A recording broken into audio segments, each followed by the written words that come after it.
Kenapa ya, sebagai laki-laki kita sering banget tuh ngerasa kalau nunjukin perasaan sedih atau kecewa malah jadi penanda kalau kita itu lemah. Padahal emosi itu manusiawi banget. Tapi kenapa rasanya itu susah itu untuk jujur gitu? Tapi masalahnya itu bukan di perasaan itu sendiri, tapi di label lemah yang kita tanam di kepala kita. Kita ngerasa kalau kita terbuka sama perasaan sedih atau perasaan takut di diri kita bakal dianggap gak jago, gak maco, atau malah gak dianggap gak mampu. Dan budaya kita tuh dari dulu emang gitu. Laki-laki itu dituntut jadi sosok yang tahan banting.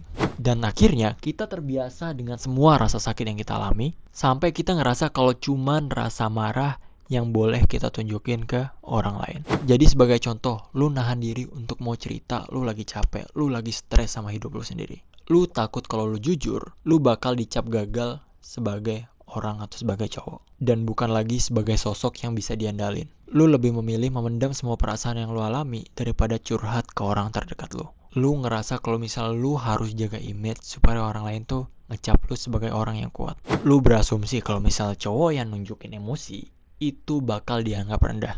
Dan akhirnya lu milih ngejauh dari koneksi nyata dan nanggung semuanya sendirian. Padahal hati kecil lu pengen banget kalau misal cerita lu itu didengar. Dan sampai kapan lu mau nahan beban itu sendirian? Lu sadar kan kalau rasa insecure lu itu harus selalu kuat. Padahal itu yang bikin lu makin kesepian. Dan kadang tuh gue juga ngerasa capek kalau misalnya gue harus pura-pura kuat. Padahal gue tuh lagi berjuang sendirian.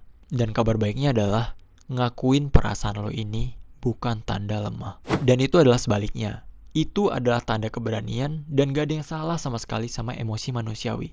Malah berani jujur sama diri lu sendiri adalah tanda lu berani jujur bahwa lu punya kendali atas diri lu sendiri. Dan lu harus tahu bedanya emosi dan kelemahan. Ingat, ngerasa sedih atau kecewa itu manusiawi. Itu bukan berarti lu lemah atau gak mampu. Itu artinya lu punya hati. Jadi coba mulai buka diri ke orang yang mungkin lu percaya. Nggak perlu langsung cerita semuanya. Cukup bilang kalau misalnya lu ngerasa nggak oke hari ini. Dan itu adalah langkah kecil yang besar banget artinya. Dan berhenti nilai diri secara keras. Jangan langsung ngejudge kalau misalnya lu lagi ngerasa emosional. Kasih ruang buat diri lu untuk ngerasain emosi itu tanpa harus ngerasa gagal. Mulai sekarang beraniin jujur sama perasaan lu sendiri. Jadi cowok yang kuat bukan berarti yang gak boleh sedih. Kalau misalnya lu suka konten kayak gini, follow untuk info selanjutnya.